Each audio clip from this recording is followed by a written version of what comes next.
Shalom, Yashala. Shalom. Giving all praises to Yahweh by Hashem Yahushai by Hashem Rakakadash. Rakatay Ha, Barakatay Hoshai. Double honors to the apostle, elders, bishop, great millstone. Much salutations to the brothers teaching word for the whole elect. Israelite foreigners out there with a contrite spirit, returning back to the Most High. Blessings. Man, women, and children.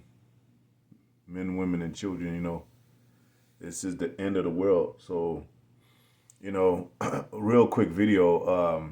Most High is doing a beautiful work because, what's happening with Iran and Israel, what's happening with, Russia being a guard to these countries like Israel, like it says in the scriptures. A guard into Iran and all these fashions of, the battle of the war, coming together. Saudi, the BRICS, it would,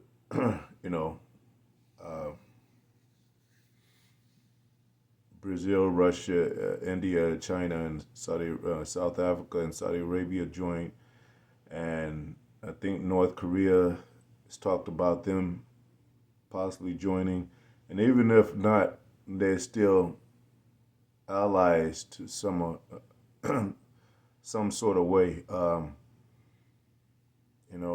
and Mexico decided to stay out of it or whatever, but Most High could turn anything around, and this is about the Most High, and it's crazy that the Most High, they're in our land. It says that a bastard shall dwell in Ashdod, and they're in our land, so they're getting.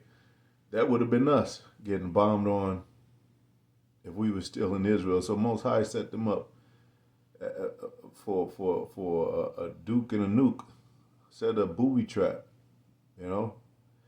Most High got us out the way and made them divided against each other, like it says in the scriptures. If Satan divided against himself, he shall not stand, or any house of that matter, especially dealing with Satan. And these certain chess pieces of Most High put on the earth, like the so-called white man playing the wicked, he's playing the adversary. That's what Satan means, Shaitan in Hebrew. And then I looked up where Salakia. It happens when you don't talk all day and you start talking. That's what happens. But it says Magog overtopping covering a land north of Israel, from which the king of Gog will come to attack Israel. So, like I said, we would have been doomed because we're spiritual people, and we wouldn't have had they would have got the best of us in these last times. The Most High moved us out of his way as watchmen and prophets. Most High will, and we get the spiritual powers, but it's the war that the Most High is using them to cast out each other. So that's a beautiful thing, man. It's no coincidence that we're not in Israel no more. So yeah, I'm glad we're not right now. And it's still some jakes in Israel, but the core eye is on, and the core eyes is on this place. Like I said, his eyes on the sinful kingdom. They used to talk about us but the Most High, now this is a spiritual thing. So now in Jerusalem, we going back to even the confusion and the Jew and Gentile thing. We don't need to be in Jerusalem to be considered an Israelite. It's by the Spirit. That's why these people, these Christians and these so-called Jews don't understand. They think like, well, since we're not born in Israel, we're not Israelites. Well, this is a spiritual thing now.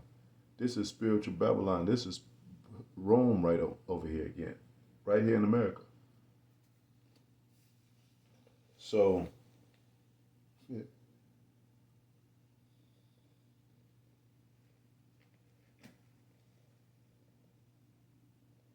And what did the Most High say? He said, I will remove you out of my sight, 2 Kings 17:18. And, you know, Israel was moved out of sight of the Most High, and her treacherous sister Judah. So, you know, they were both moved out and of Jerusalem.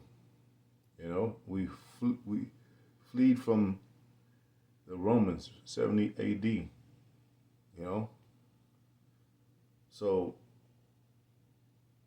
if it's prophecy that we would get basically kicked out of Jerusalem, you know, moved from the Most High sight because of our wickedness, then how are these devils remaining there in their wickedness? And if they're the people, the Most High would have been doing the same thing to them.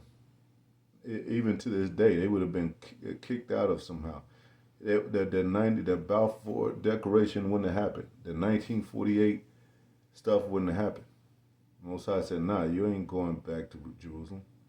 But it's to fulfill prophecy. It says, "Bastards shall dwell in Ashdod." Man, that our land should be overtaken by enemies. You know, Most High said He would send our enemies against us, man. So it makes sense that they're in our land. And we're not, like I said, for this last war, like it says in the scriptures, we are not of a carnal warfare. So Most High didn't put us in a position in Israel to fight a carnal war. But they're in a position to do that because they the people that Most High set up, you know, for His purpose. And then, you know, when everything's fulfilled, then they're not going to be in the power seat no more. Like I said, Esau is the end of the world. Jacob's the beginning thereof follow. So if they were the true people, especially in this last day, and especially if their prophecy was fulfilled that they get the land back, they wouldn't be fighting no carnal wars anymore. And when we get our power, Most High we be at that number, and we be soon in the kingdom. We're going to have spiritual power. We're not going to need weapons. You know, how is Russia going to rise up again if we got spiritual powers? And we know about, you know, we know about the scripture saying your enemy going to talk, you know, smooth and war in their heart. Start with oil, but where they drawing swords, we're going to have that knowledge. We ain't going to let them rise above, like just leave them alone and let them go into some caves until they figure some stuff out. You know? If we're gods, why would we let them rise up again for play? For just because we're bored and need something to do, man? Come on, man. They could barely take over us now. Or, you know? They come down, they got to come with them draconian laws and military war strategy, drones, cyborgs, robots, you know, into their new world order, which it would not be, you know, completed.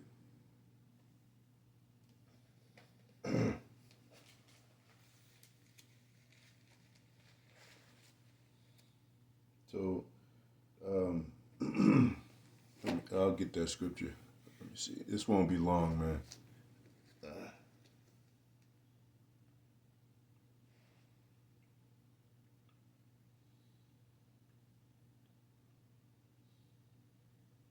Eyes on the sinful kingdom, King James Version. Amos 9:8. Behold, the eyes of the Lord are upon the sinful kingdom, and I will destroy it from off the face of the earth, saying that I will not utterly destroy the house of Jacob, said the Lord.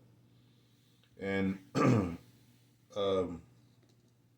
you know, like I said, Most High duped them, and He's about to nuke them. He's about to take over, make sure that land, you know, be taken down, and and you know, he played a number on the elites, and eat them, which, you know, they're the same people, but he played a number on them. You know, he made them move in there to make them think that they were the people. You know, they know it's a lie, but they live it. They live it. They don't mind living a lie. But now they the target in this war, which we would have been. But you know, like I said, Most High didn't want us to be. He rose them up to be a target so they could take each other out, pretty much. But it also it talks about that in Obadiah that make a ray of battle against against talking about against the West, talking about the small hats, and they got a alliance, the West, the Wild West, all over again against with an ally against the Eastern, which is Russia and this and the allies. Even when the Soviet Union was in place, they built the Iron Curtain, which they had on one side the Eastern Bloc and on the other side the Western allies of the Western.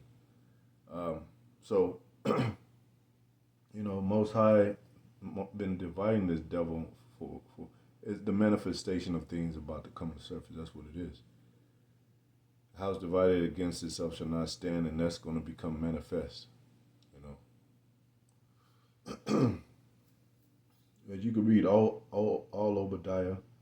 You know, that thing with what's happening now, man. The least of the flock shall bring them out, man. And hey, they get heavily involved. Russia, America's gonna get involved with any war Israel fights, or vice of one way or the other of each party. There's gonna be, some friction of them getting involved, Russia and Israel. So, and I looked it up and I asked Google, how did Russia become a superpower again? And they go back to the Cold War. They go back to and I'm talking about today. And it says in one comment said, I don't know how they came up power, because in the eyes of them America speaking, they're not considered a superpower. They kind of confine this, the subject to a man named Putin, but they don't consider they don't tell the American citizen that they're also a superpower. So, but they know they have nuclear capability, and they talk about destroying America along with their allies. So that's a superpower. I don't know what America is saying or proclaiming it to be, but if you have that kind of power, you're a superpower. And America kind of is the sneaky harlot that kind of negotiates when her back is against the wall. So she kind of like, yeah, we friends with Russia. We call them, get them on the phone, negotiate with them, and we can have another meeting and a summit, and we could laugh, drink champagne, and laugh about it. But that's not the case now. I mean, they really, the separation and the division is really getting thicker than thicker than blood, thicker than deep clay. So